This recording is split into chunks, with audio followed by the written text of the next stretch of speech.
la historia de la iglesia cristiana.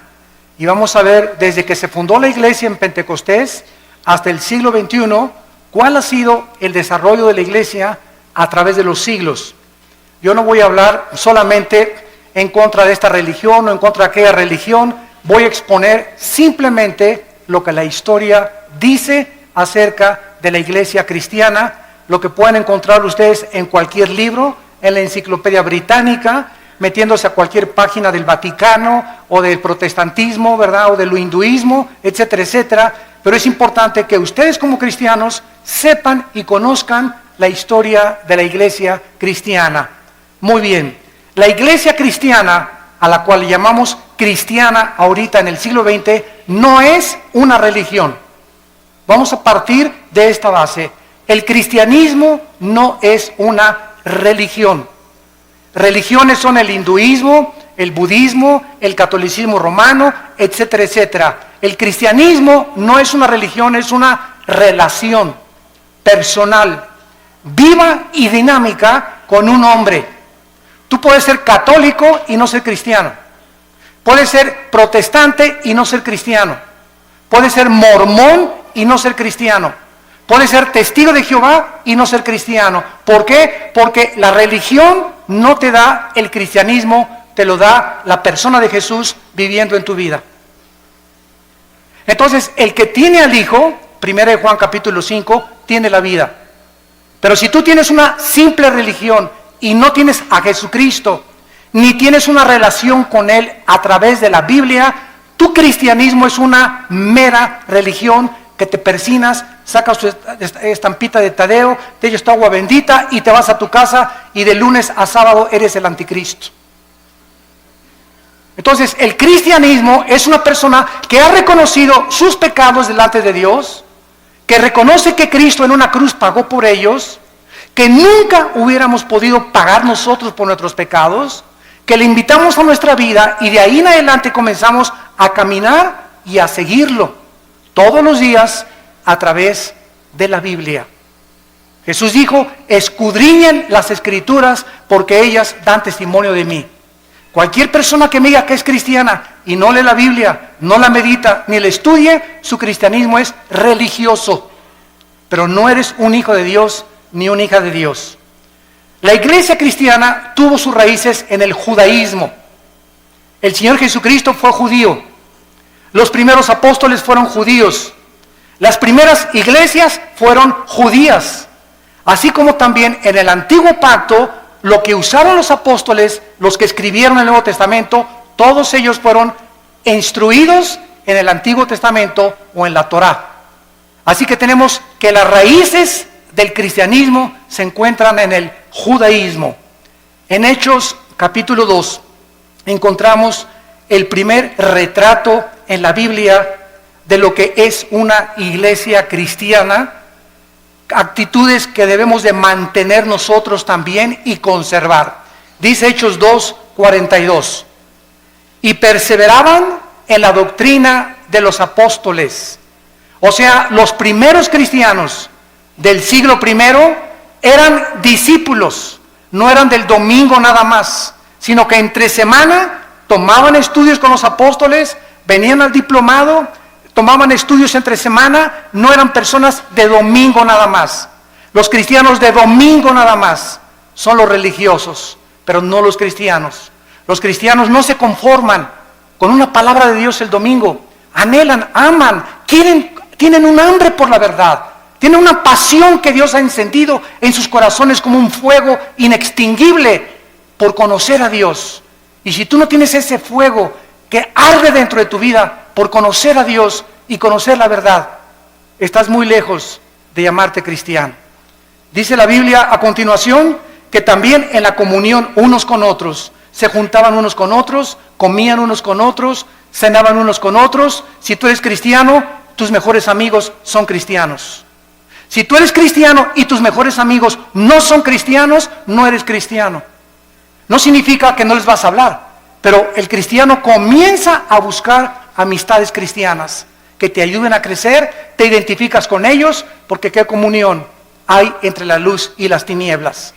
Entonces es imposible, ¿verdad?, que una persona que no camine con Cristo pueda identificarse con una persona que camina con Cristo, porque son intereses totalmente diferentes. Dice la Biblia, en el partimiento del pan, o sea, en la Santa Cena y en las oraciones. Estas características eran importantes porque después de que se formó la iglesia, vino la persecución.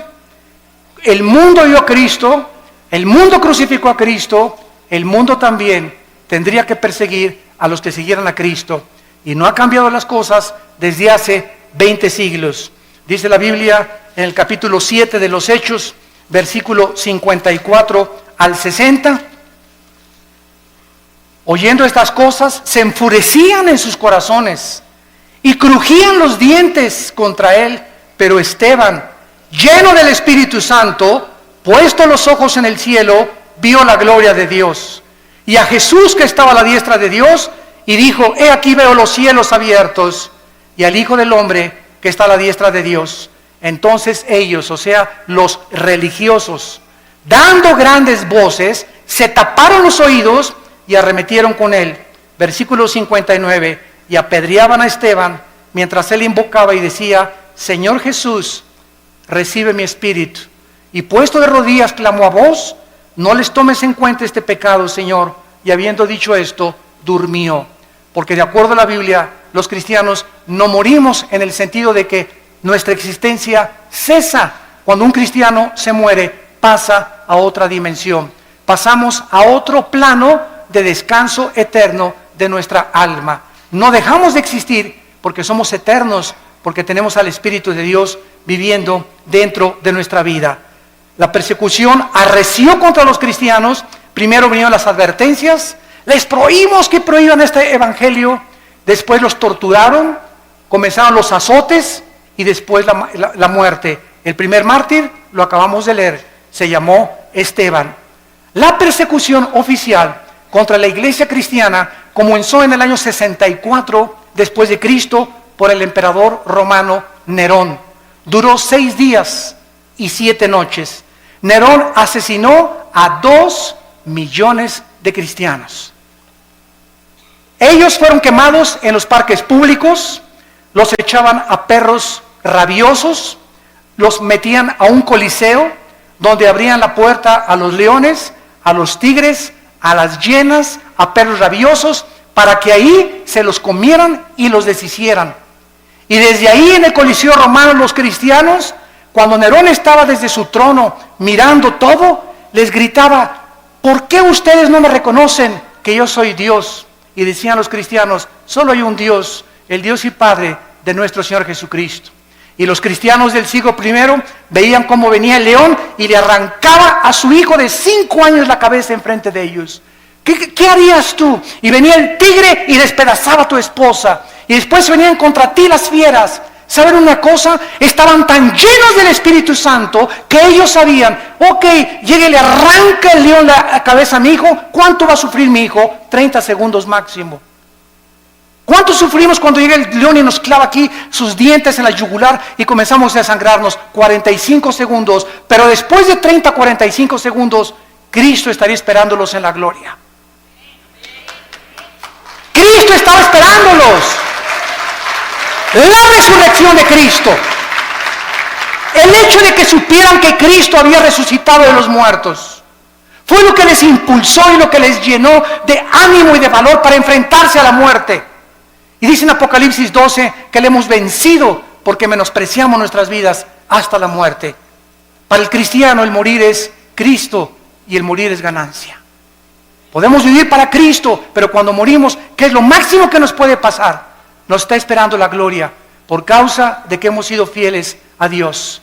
Pero los cristianos del siglo XXI, ya no voy a la iglesia porque doña Chencha me hizo caras y me hizo fuchi.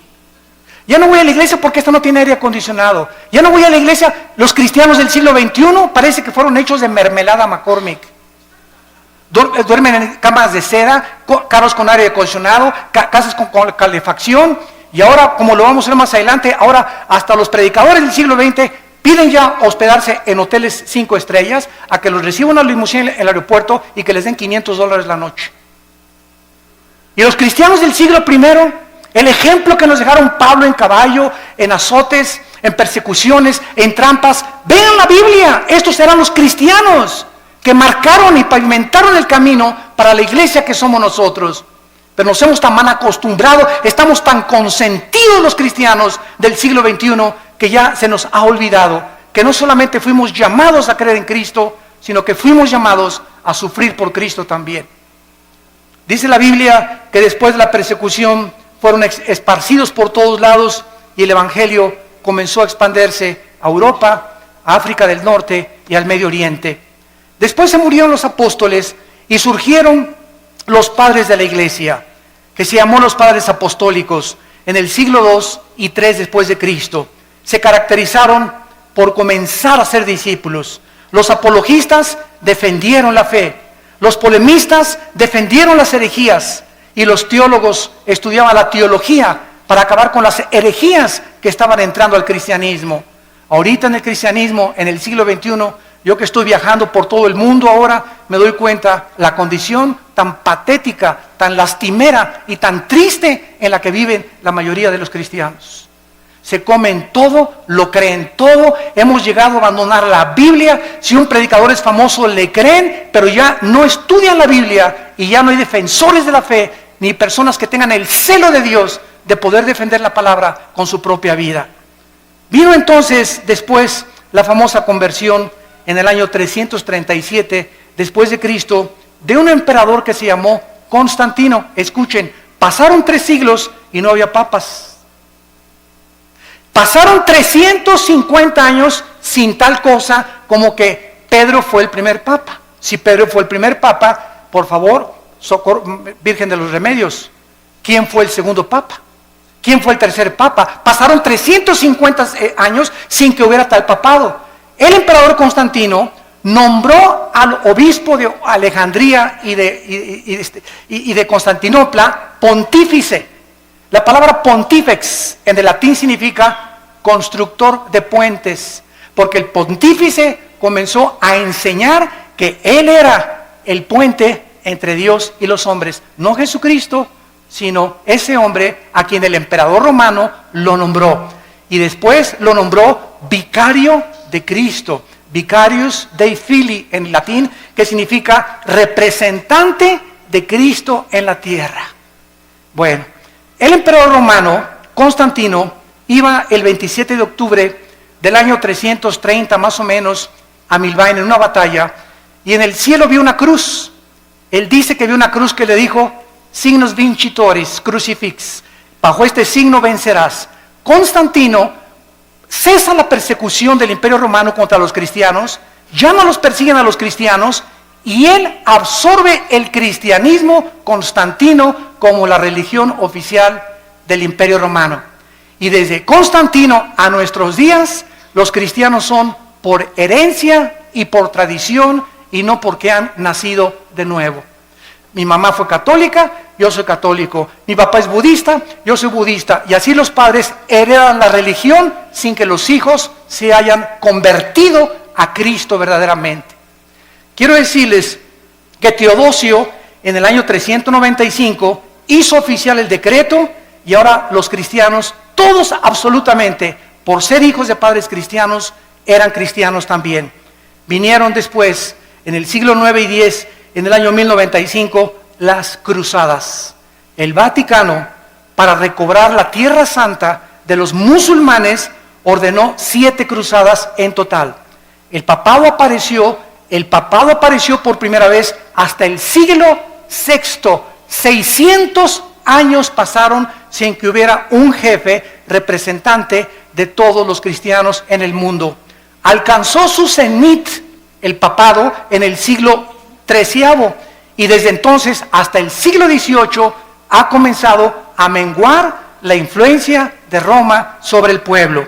La palabra papa significa pater en el latín, que fue aplicada a los padres de la iglesia. En el año 500 después de Cristo comenzó a limitarse al obispo de Roma nada más y después se convirtió en el papa o en el jefe de todo el sacro imperio romano. Durante 500 años, repito, no hubo papas. El primer papa, apúntalo, fue Gregorio I.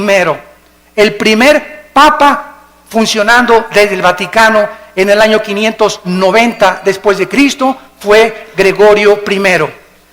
Cuando el papa asumió el Vaticano, cerraron la Biblia y se hizo un decreto que nadie podía leer la Biblia.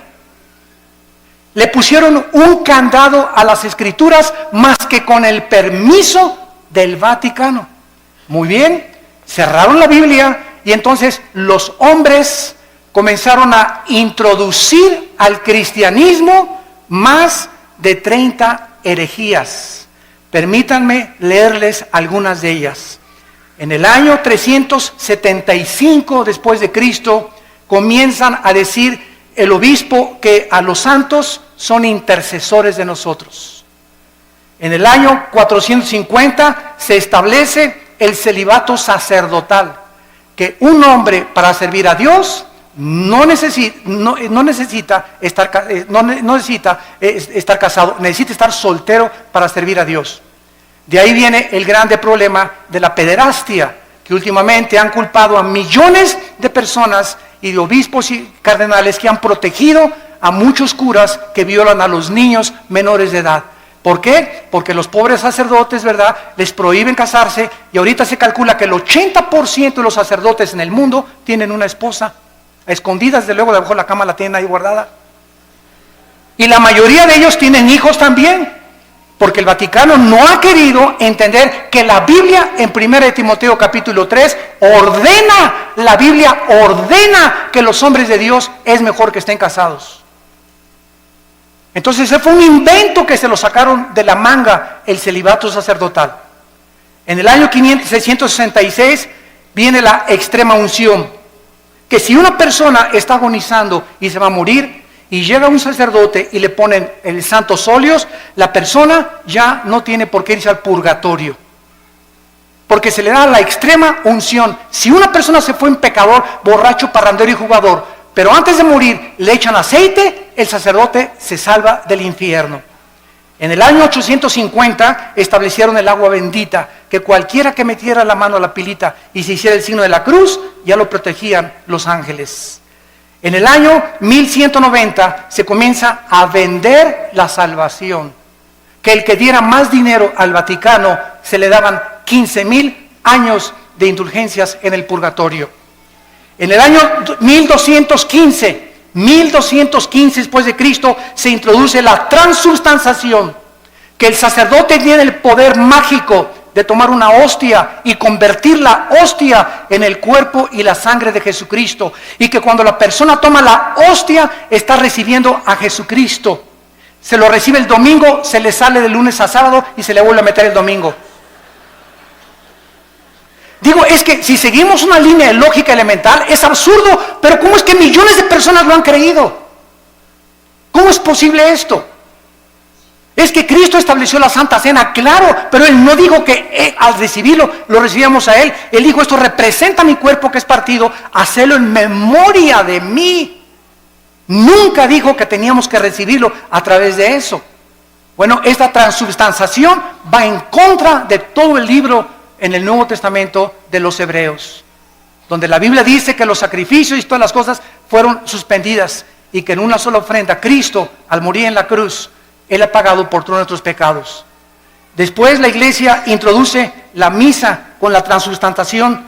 ¿Saben ustedes lo que es la misa? Yo le he preguntado con mucho respeto, se los digo, y vuelvo a repetir, estoy hablando la pura historia.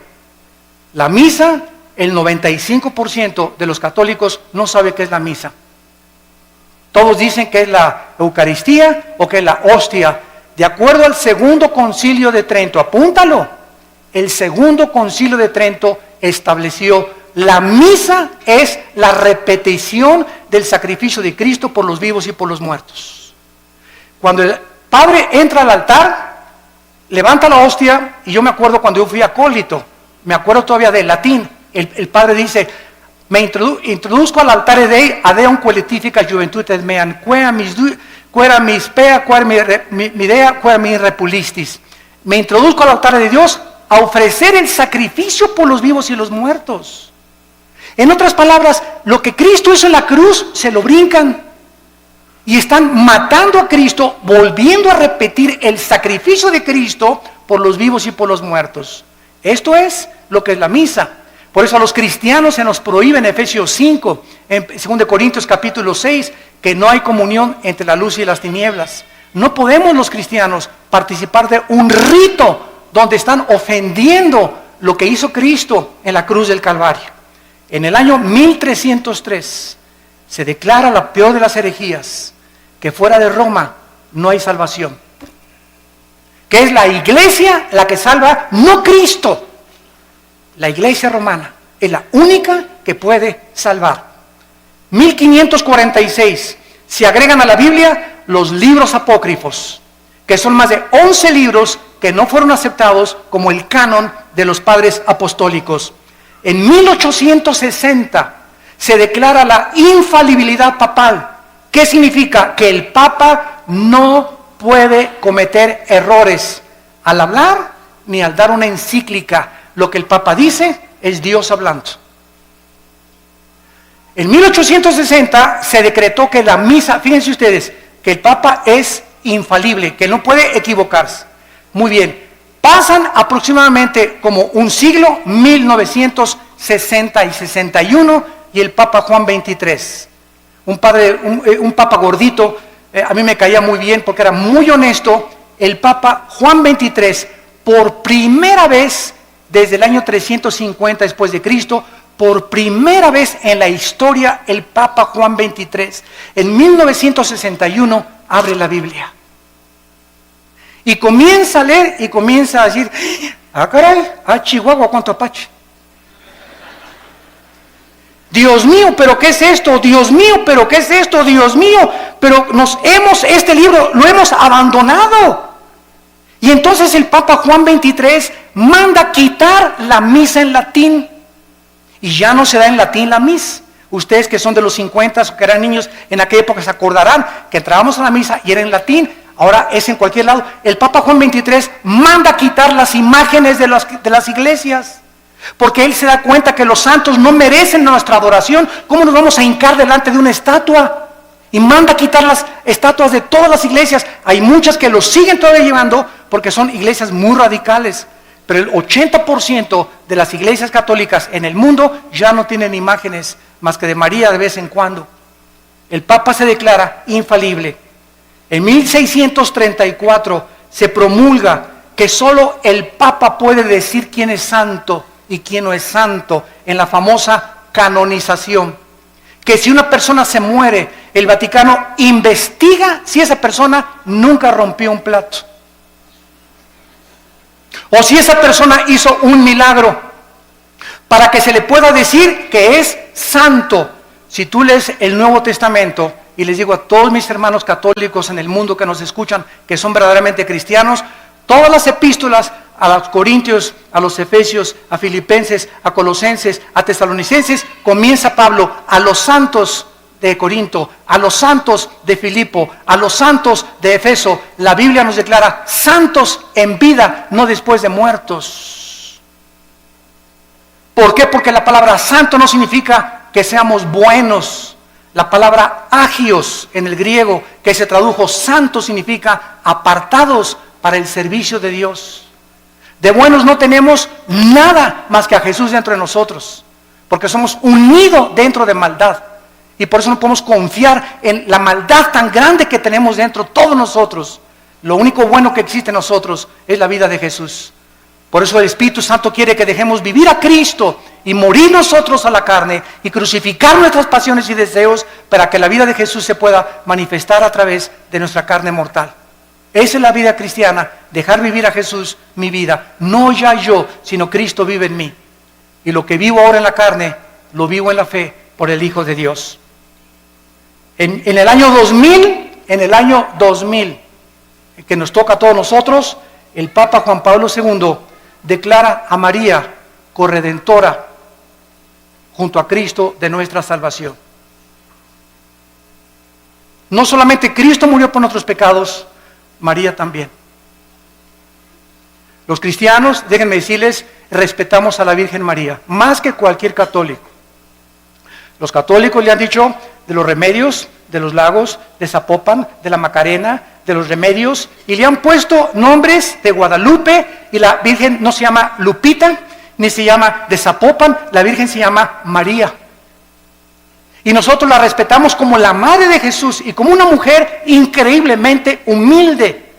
Pero ella no murió por sus pecados. Ella en Lucas capítulo 2, y esto está en las Biblias católicas, dice: me regocijo en Jesús mi Salvador. María le llama a su hijo su Salvador.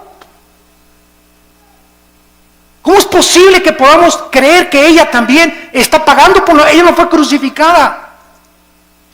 Es Cristo el único que merece la gloria, el Hijo de Dios.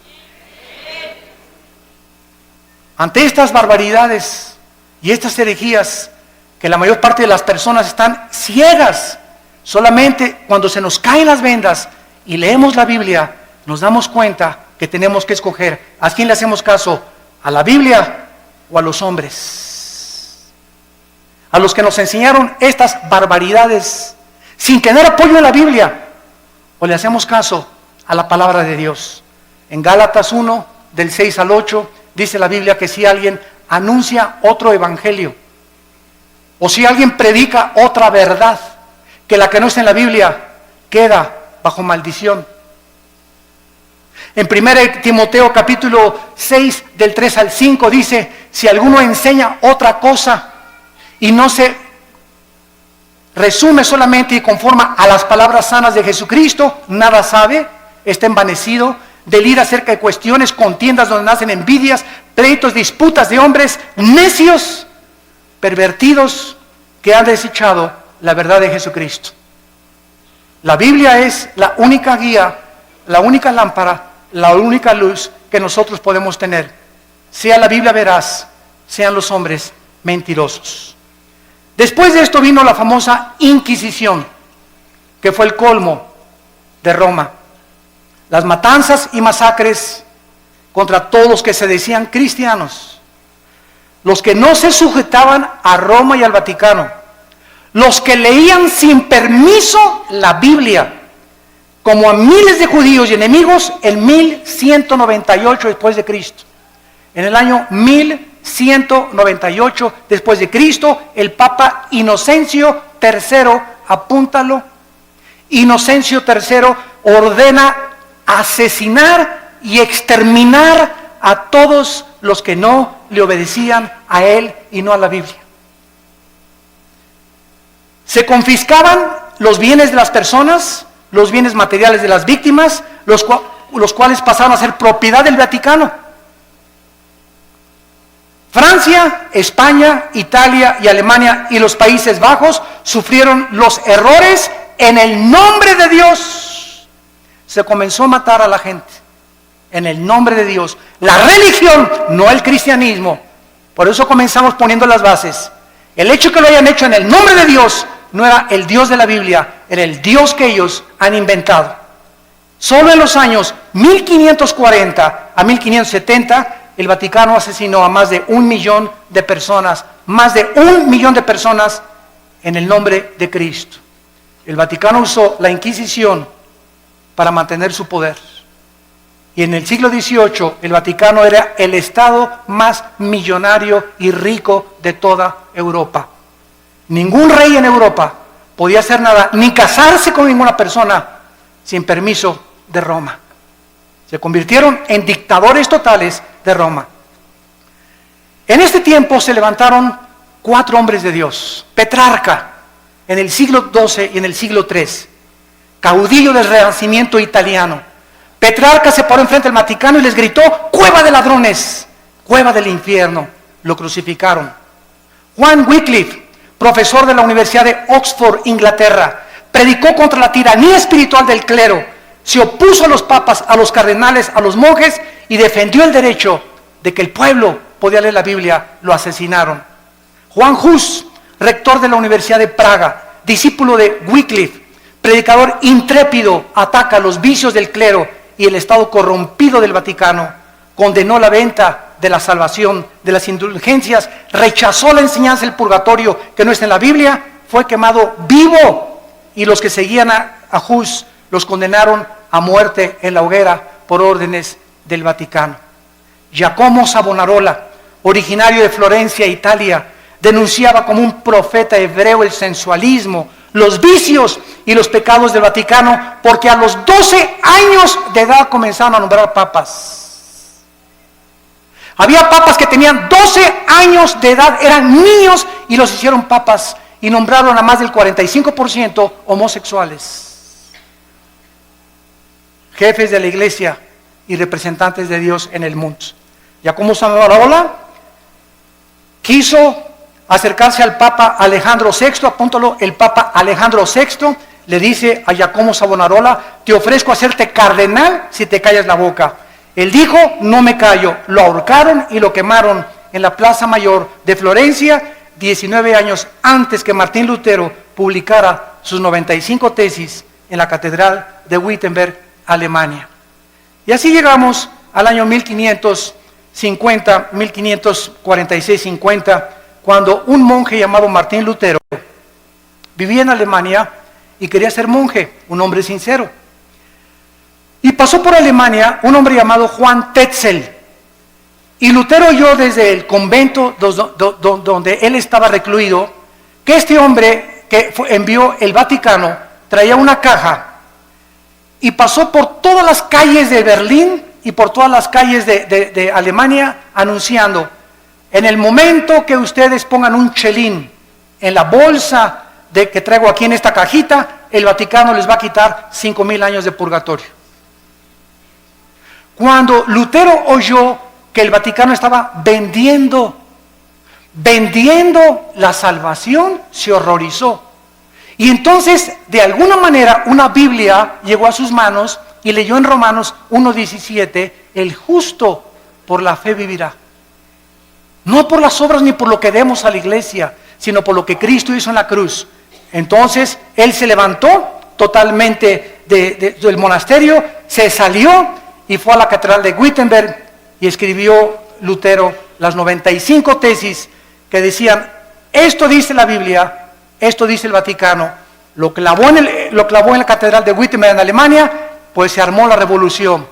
Agarraron las tesis, se las mandaron al Papa, y pues ya saben ustedes, ¿verdad?, que lo mandan llamar a Martín Lutero, y el Papa Sixto IV, en el año 1476, había iniciado la doctrina de que se podía comprar la salvación con dinero.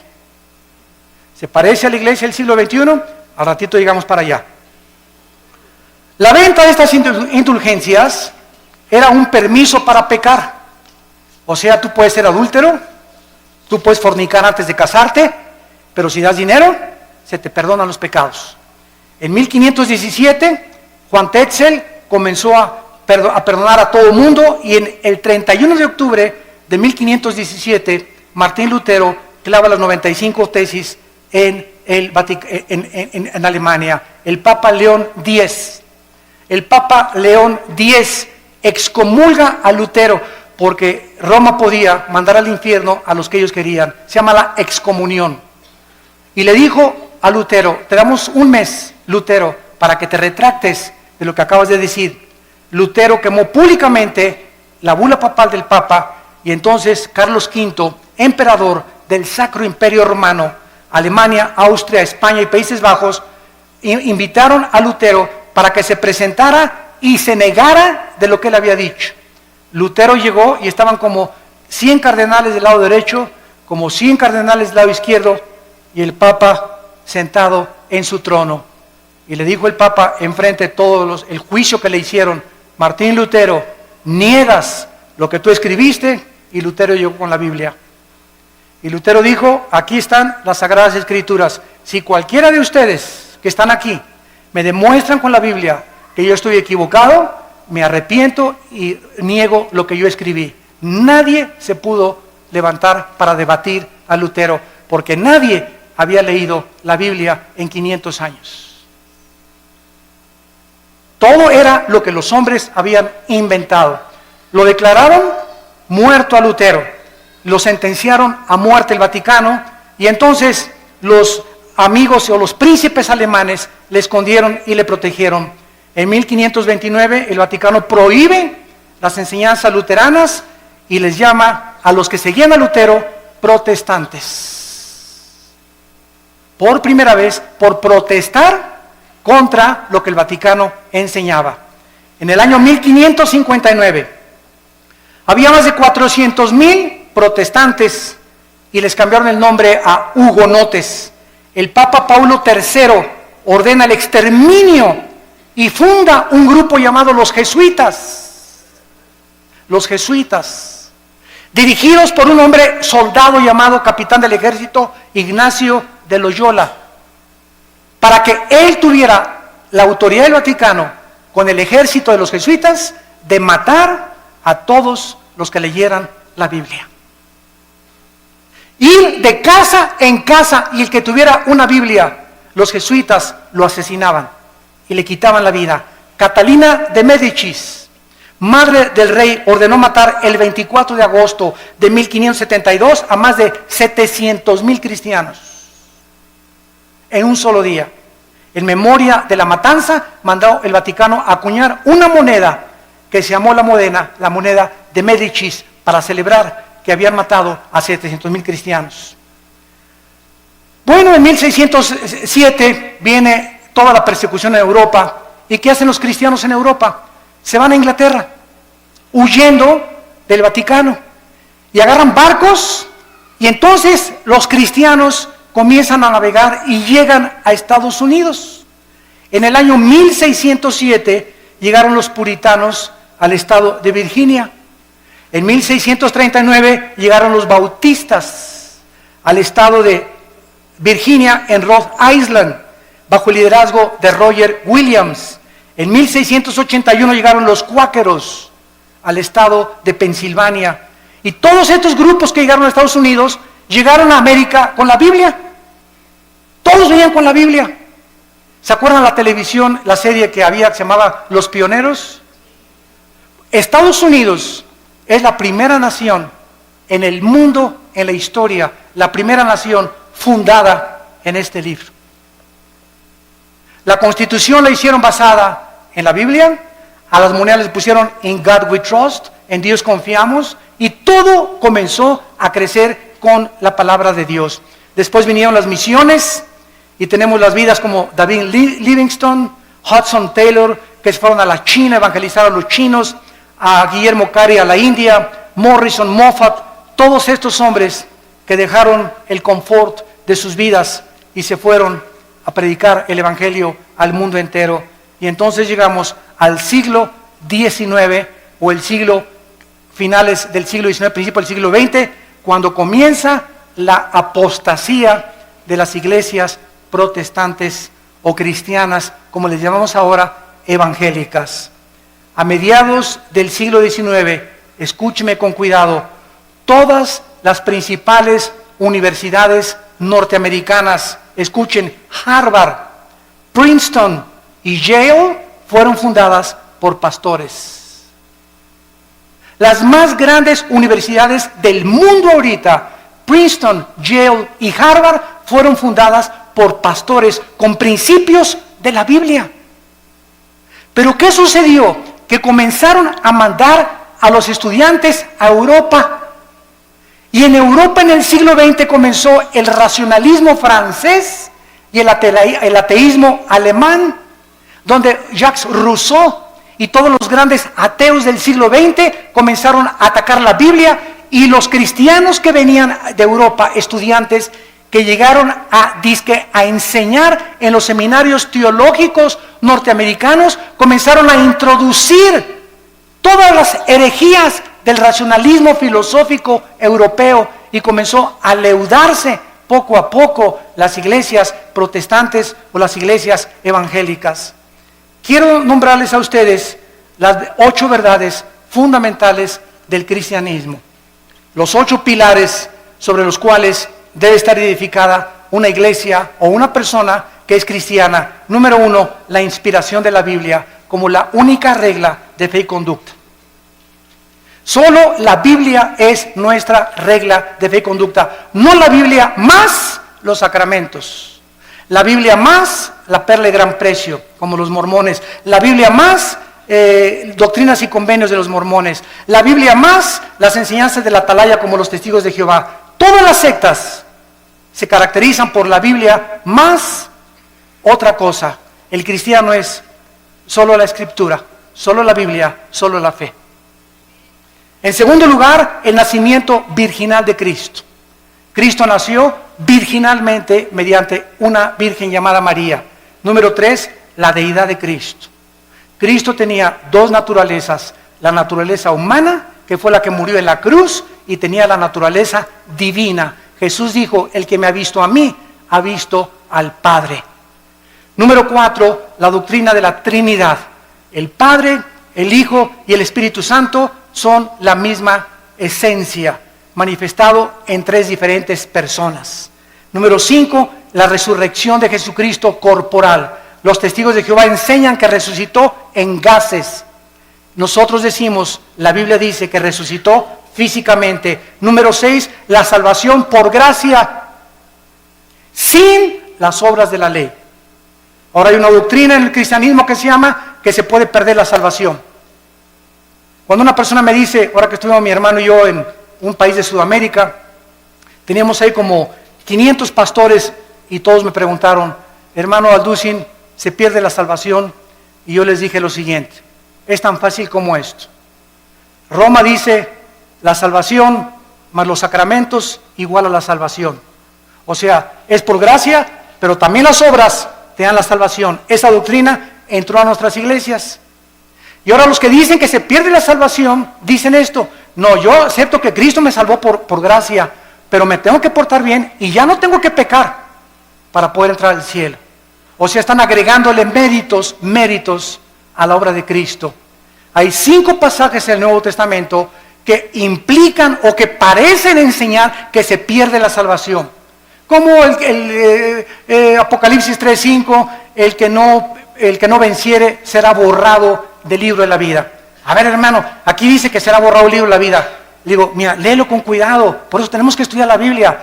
¿Quiénes va a borrar del libro de la vida? Los que no son vencedores. Ah, pues sí, ¿verdad? ¿Y quiénes son los vencedores? 1 Juan 5, 4 y 5, los que somos hijos de Dios. Entonces, claro que los somos hijos de Dios, nunca van a ser borrados del libro de la vida. Ah, pues chino, chavieso. Y así comenzamos a ver que cada pasaje que usan para disque enseñar que se pierde la salvación, lo sacan fuera del contexto y hacen un pretexto de la palabra de Dios. Número 7, la redención es por la sangre de Cristo, no por la misa ni por ninguna otra cosa. Y número 8, necesitamos nacer de nuevo. El ser humano necesita ser regenerado para entrar al reino de Dios. Muy bien, y terminamos con lo que es la apostasía de la iglesia en el siglo XXI. Abróchense el cinturón. Ahora voy a hablar lo que está pasando en las iglesias cristianas. Y que necesitamos nosotros, los predicadores, pasarle la estafeta a nuestros jóvenes, a la segunda generación, y volver a enseñarles a que regresemos a la Biblia otra vez, porque los cristianos del siglo XXI estamos abandonando la Biblia. Y si estamos criticando a Roma que vende la salvación, yo conozco iglesias cristianas que venden la salvación. Ya no tenemos por qué jactarnos ni presumir que somos mejor que el Vaticano. Por eso les dije, les voy a hablar la verdad. Yo conozco iglesias que venden la salvación y predicadores en la televisión que te venden la salvación. Si tú les mandas $50. En 1960-70 comenzó un cura católico en Centroamérica llamado Camilo Torres. Yo admiro a este hombre. Él era sacerdote católico. Él no conocía la Biblia, pero él estaba harto de la pobreza.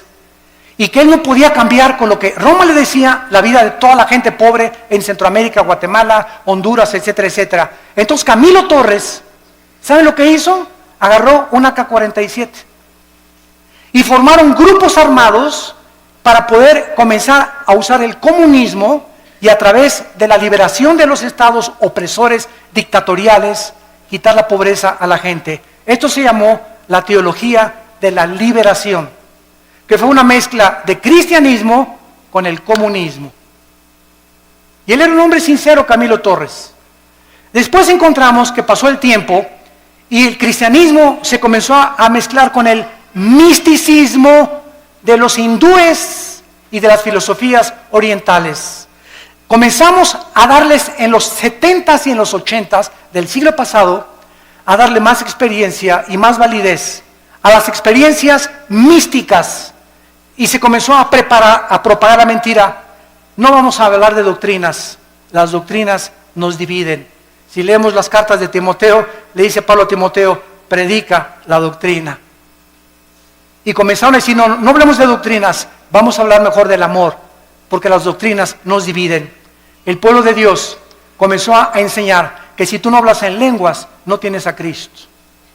Que si no hablas en lenguas, no tienes el bautismo del Espíritu Santo. Esto es una herejía. Porque el don de lenguas, gracias a Dios por él, y no estamos en contra de este don. Gracias a Dios los que ustedes tienen ese don. Pero enseñar que si no lo tienes, no tienes al Espíritu Santo, es una herejía. Porque toda la historia de la iglesia, los más grandes hombres de Dios del siglo pasado y del siglo XXI, ninguno nunca ha hablado en lenguas. Entonces no eran cristianos de acuerdo a esta enseñanza. Se comenzó a propagar la risa santa. Y comenzó a decir que era de Dios. Risa santa le llamaron. Y se comenzaron a tirar al suelo, muertos de la risa. Y comenzaron a filmarlos todos los enemigos del evangelio. Y comenzaron ya en el suelo a ladrar como perros. Comenzaron a ladrar como animales. Después vino el vómito santo.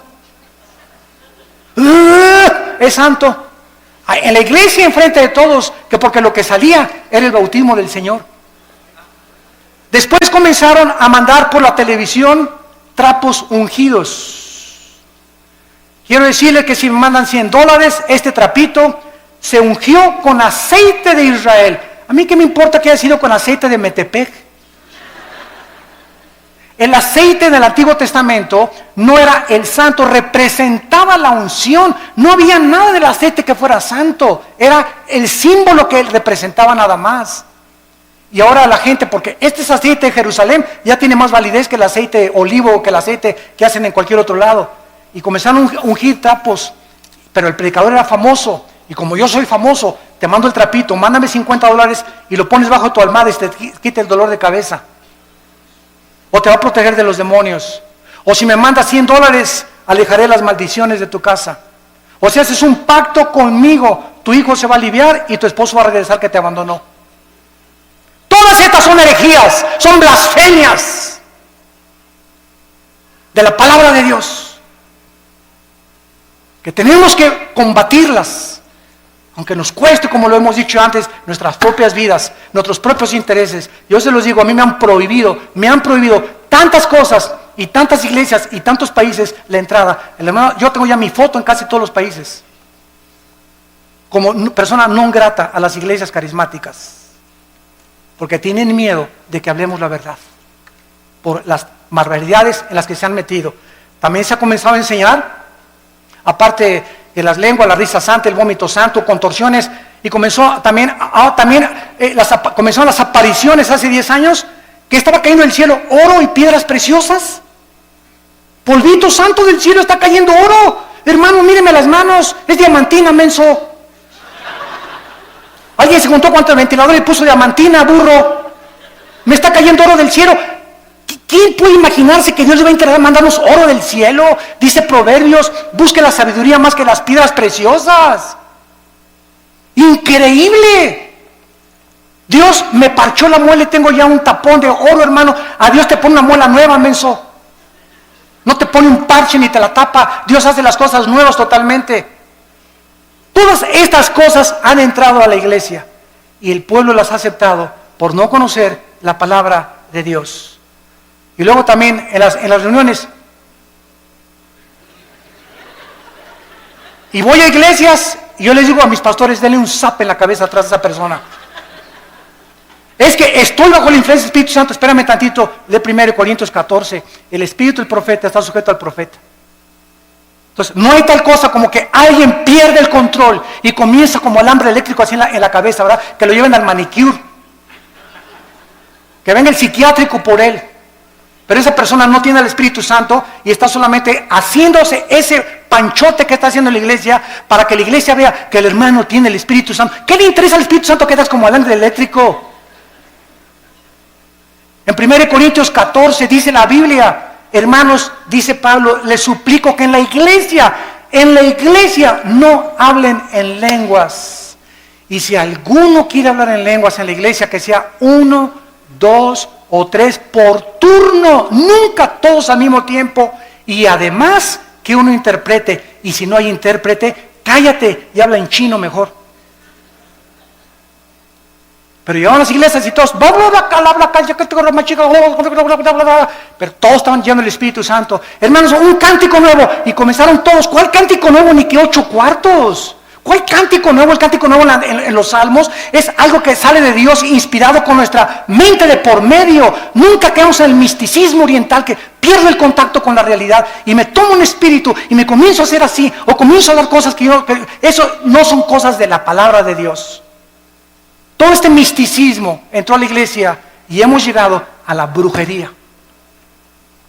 He visto programas de televisión donde un pastor agarra un bote de agua y dice que lo convierte en la sangre de Cristo. Y voltea el bote de agua, ¿verdad? Y se voltea por atrás y le echa de esa cosa, ¿cómo se llama el polvo con el que hace ¿cómo? Kool-Aid. ¿Lo pueden creer? Otra señora en la televisión hace poco pasó y dijo, fórmense aquí los de $1,000 y aquí los de $500. Y agarró un billete y lo pegó aquí en el oído. El dinero habla. Ahora aquí los de $1,000 y aquí los de 500. Y se ve en el video, lo pueden ustedes ver, se ve en el video. Pasa una señora con unas alhajitas y esta predicadora es mujer. Agarra las alhajitas y le dice, no, esto no vale $100, vete. Cuando la Biblia dice, cada quien dé como propuso en su corazón, ¿cómo puede alguien atreverse a decir que es predicadora o que es profeta cuando ella tiene que decirles, si te das de 1,000 o te das de 500, que no sea menos de 500 ni menos de 1,000? Los de 1,000 aquí y los de 500 acá. Los de 1,000, denme su libro porque van a ser mis discípulos preferidos. A eso está llegando la iglesia cristiana y todos están como mensos, creyéndose todo, comiéndose todo, y ya no hay discernimiento absolutamente de la palabra de Dios. Y ahora viene también la teología de la prosperidad. Virgen de la Macarena. Se enseña que Dios quiere que todos seamos ricos, que si tú mandas una ofrenda te vas a hacer rico, o te vas a tener la prosperidad económica, y claro que Dios quiere prosperarnos, y claro que Dios quiere bendecirnos. Segunda de Juan, yo quiero que prospere tu vida y tu vida espiritual y tu vida social y tu vida económica, pero nunca se predica el precio que hay que pagar para esta bendición de Dios, y es la santidad. No es mandar para que Dios me dé, comenzamos a vender y comenzamos a hacer negocio con Dios. Es como los famosos pactos, ¿verdad? Los pactos ya se acabaron. A Dios le haces promesas, los pactos los inicia Dios. Ya no hay ninguna cosa que un hombre haga pactos con Dios. Hacemos los pactos nosotros, ya estamos bajo el pacto de sangre y ese pacto es incondicional. Ya no hay ningún otro pacto que hacer más que obedecer las Sagradas Escrituras. Cobrar por predicar. Me hablan el otro día de un país de Sudamérica. Hermano Alducin, lo invitamos a una cruzada aquí. Sí, con mucho gusto voy a orar. ¿Cuántos van a ser sus honorarios? ¿Cuánto van a ser sus honorarios? Me preguntan muchos pastores que nos están oyendo por televisión también. ¿Cómo que cuántos son mis honorarios? Pues sí, hermano, es que los predicadores que hemos invitado nos cobran $500 la noche con traje oscuro, con traje azul. Si quieren que llore, $50 más. Da risa, ¿verdad? Pero es la verdad. Que los recojamos en limusín, de desayuno, queso, cottage con uvas nada más, con agua una tal marca, que los transportemos en helicóptero, y el que trae avión, que le paguemos $10,000 para la gasolina del avión. O sea, el hermano viene nomás 3 días y le pagan la gasolina de un mes. Y les digo a los hermanos pastores, esos son mercenarios del Evangelio. Mercenarios del Evangelio, blasfemos del Evangelio. Dice 1 Corintios capítulo 9. Versículo 16, 1 Corintios 9, 16. Si anuncio el Evangelio, dice Pablo, no tengo por qué gloriarme. Me es impuesta necesidad.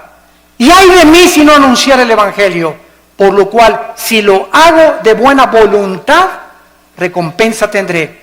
Pero si de mala voluntad la comisión me ha sido encomendada, ¿cuál es mi galardón? Que predicando el Evangelio, presente gratuitamente el Evangelio de Cristo. ¿Qué me dicen los hermanos? Bueno, ¿qué nos piden todos, hermano Alducin? Miren, pues págame el avión y un hotel, no importa si es una estrella. Ahora que fui a Guatemala estuve en un hotel, ¿verdad? De una estrella, creo que el ventilador casi me cae en la cabeza. Anduve 2 veces en burro y en caballo. No había ni en qué transportarme al estadio donde fue la cruzada de casi la mayoría de indígenas. Imagínense ustedes, somos mejores que Cristo y que Pablo nosotros. ¿Qué pastores pirruration y qué nada? Exigir esas cosas, ¿cómo es posible? Que hemos llegado a ese grado. Nos hace llorar, nos hace hervir de enojo, con una ira santa contra la palabra de Dios. Lo que han hecho estos hombres y que están aceptándose como algo normal, porque lo peor de todo es que ya es algo normal, se está aceptando igual ya, los músicos igual, $15,000 si quieren un concierto. Oiga, pues que se pague la vez, pues junten dinero y que los mande a su iglesia. Nunca el cantante o el predicador es un negocio, es un ministerio llamado por Dios. Yo les digo a los hermanos, págame el avión y el hotel, si me quieren acostar en el suelo, una cama de piedra. ¿Por qué acepto la invitación? Porque oré y Dios me quiere mandar a ese país. Y saben una cosa, si ustedes me quieren dar una ofrenda, dénmela. Y si no me quieren dar una ofrenda, no me la den, porque yo no voy por ustedes, yo dependo del Dios Altísimo que está en el cielo.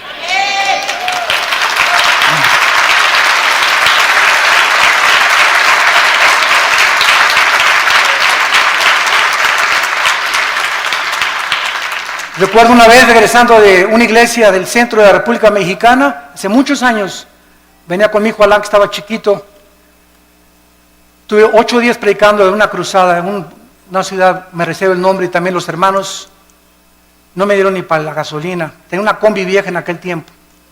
Cuando pasábamos, Alan y yo tuvimos que empeñar nuestros zapatos que traíamos y el reloj que traía para pagar la caseta y regresar a casa. No me dieron ni para la gasolina y los bendije. Y no guardé rencor contra ellos. A los 3 días me llegó un cheque por el triple de lo que me hubieran querido dar. Nuestra provisión. ¿De dónde viene nuestro socorro? ¿De dónde? Acuérdate de eso. Acuérdense de eso, predicadores que me están escuchando. Nuestro socorro viene de arriba, no de los hombres. Ni el aplauso de los hombres también.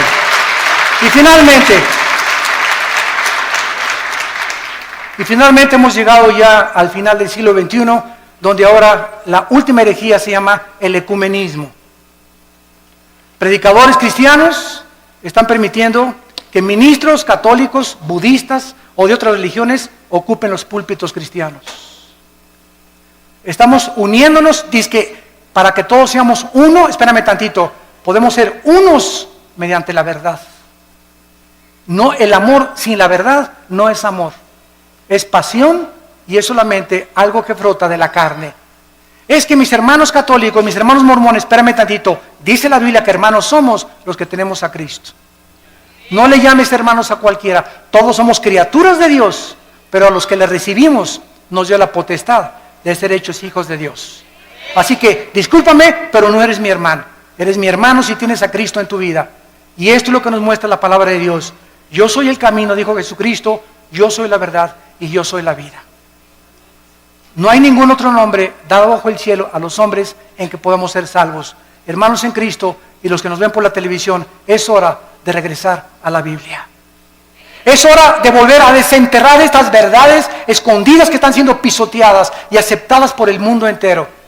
Aunque seamos desechados y rechazados, porque los hombres de Dios al final quedan solos en su vida. ¿Somos más grandes que Cristo? Abandonado por todos los discípulos. ¿Somos más grandes que Pablo? En una prisión en Roma, Pablo me abandonó, Alejandro, el calderero, el único que tenía era Timoteo. ¿Dónde están todos los que sané, dijo Cristo en la cruz? ¿Dónde están todos los demonios que le saqué a las personas? ¿Dónde están todas las personas que multipliqué el pan y les alimenté? Cristo murió solo en la cruz. ¿Somos mejores que Él? ¿Y por qué buscamos entonces la grandeza, el reconocimiento y el aplauso de los hombres o una posición de autoridad en la iglesia? No busques grandezas, dice el profeta Jeremías. Busca a Jesucristo con todo tu corazón, con todas tus fuerzas y con toda tu alma, porque es el más grande mandamiento de todos. Oremos. Padre, te damos gracias por estas verdades de tu santa palabra. Levanta una generación nueva, Señor. Hombres inflamados y con la pasión del Espíritu Santo. Que contendamos ardientemente por la fe que nos ha sido dada una vez, nada más. Pero ustedes, amados, tengan memoria de las palabras que antes fueron dichas por los apóstoles de nuestro Señor Jesucristo. Que en los últimos tiempos vendrían burladores, andando según sus malvados deseos. Padres abandonando a sus hijos, madres abandonando a sus hijos, jóvenes dándole rienda suelta a sus pasiones sexuales, divorcios, pederastia y depravación moral. Estos son los que causan divisiones, los sensuales que no tienen al Espíritu. Pero ustedes, amados, edifíquense sobre vuestra santísima fe, orando en el Espíritu Santo. Consérvense en el amor de Dios.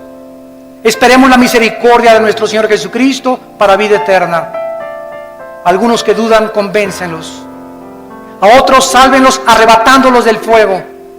Y de otros, tengan misericordia, porque aún su ropa está contaminada por tanto pecado. Y aquel que es poderoso para guardarlos sin caída y presentarlos sin mancha delante de su gloria con gran alegría, al único y sabio Dios, nuestro Salvador, sea gloria y majestad, imperio y potencia, ahora y por todos los siglos. Amén.